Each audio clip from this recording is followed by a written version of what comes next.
ಒಂದು bird watching ಟೆಕ್ನಿಕ್ಕಿಂದ ಜಪಾನ್ನ ಹೈ ಸ್ಪೀಡ್ ಬುಲೆಟ್ ಟ್ರೈನ್ ಶೇಪೇ ಚೇಂಜ್ ಆಗುತ್ತೆ. ಬನ್ನಿ ಅದು ಯಾವ ರೀತಿ ಚೇಂಜ್ ಆಯಿತು ಅಂತ ತಿಳ್ಕೊಳ್ಳೋಣ. 1990s ಜಪಾನ್ಗೆ ಬುಲೆಟ್ ಟ್ರೈನ್ ಹೊಸದಾಗಿ ಬಂದಿರುತ್ತೆ. ಅದ್ರ ಶೇಪ್ ಕೂಡ ನಮ್ಮ ಇಂಡಿಯನ್ ಟ್ರೈನ್ಸ್ ಇವಾಗಿದೆಯಲ್ಲ ಅದೇ ಥರ ಇರುತ್ತೆ.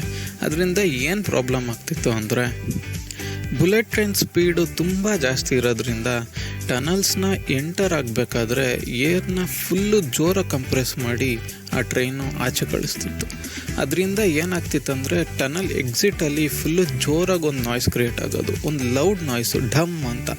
ಅದರಿಂದ ಏನಾಗೋದಂದರೆ ಪಕ್ಕದಲ್ಲಿ ಇದ್ದ ಎಲ್ಲ ಪ್ರಾಣಿ ಪಕ್ಷಿಗಳಿಗೆ ತುಂಬಾ ತೊಂದರೆ ಆಗೋದು. ಇದಕ್ಕೆ ಏನಪ್ಪ ಸೊಲ್ಯೂಷನ್ ಅಂತ ಎಲ್ಲ ಇಂಜಿನಿಯರ್ಸು ತಲೆ ಕೆಡಿಸ್ಕೊಂಡಿರ್ಬೇಕಾದ್ರೆ, ಅದೇ ಟೀಮಲ್ಲಿ ಒಬ್ಬ ಇಂಜಿನಿಯರ್ ಇದ್ದ, ಅವರು ಬರ್ಡ್ ವಾಚರ್ ಕೂಡ. ಅವ್ರು ಏನು ಮಾಡಿದ್ರು ಅಂದರೆ, ಒಂದಿನ ಕಿಂಗ್ ಫಿಶರ್ ಬೇಟೆ ಆಡೋದನ್ನು ವಾಚ್ ಮಾಡ್ತಾಯಿದ್ರು. ಆ ಕಿಂಗ್ ಫಿಶರ್ ಹೆಂಗೆ ಫುಲ್ಲು ಫೋರ್ಸಿಂದ ನೀರೊಳಗೆ ಡೈವ್ ಮಾಡಿದ್ರು ಒಂಚೂರು ಶಬ್ದ ಕೇಳಲ್ಲ. ಆ ಕಿಂಗ್ ಫಿಶರ್ ಬೀಕ್ನ ನಾವು ಸ್ಟ್ರೀಮ್ ಲೈನ್ ಬೀಕ್ ಅಂತ ಕರಿತೀವಿ. ಅದು ಗಾಳಿನ ಚೀರ್ಕೊಂಡು ಹೋಗುತ್ತೆ.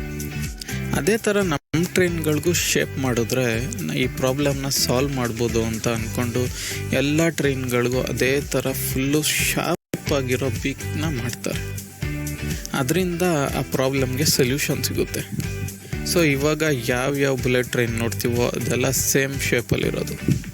ಇದ್ರ ಮಾರಲ್ ಏನಪ್ಪ ಅಂದರೆ, ನಮಗೆ ಎಷ್ಟೋ ಪ್ರಾಬ್ಲಮ್ಗಳಿಗೆ ನೇಚರಲ್ಲೇ ಸೊಲ್ಯೂಷನ್ ಇರುತ್ತೆ. ಅದನ್ನು ನೋಡೋ ಮನಸ್ಸಿರಬೇಕು, ಅರ್ಥ ಮಾಡ್ಕೊಳ್ಳೋ ಪೇಷನ್ಸ್ ಇರಬೇಕು. ನಾನು ನಿಮ್ಮ ಅರುಣ್. ಶುಭ ದಿನ.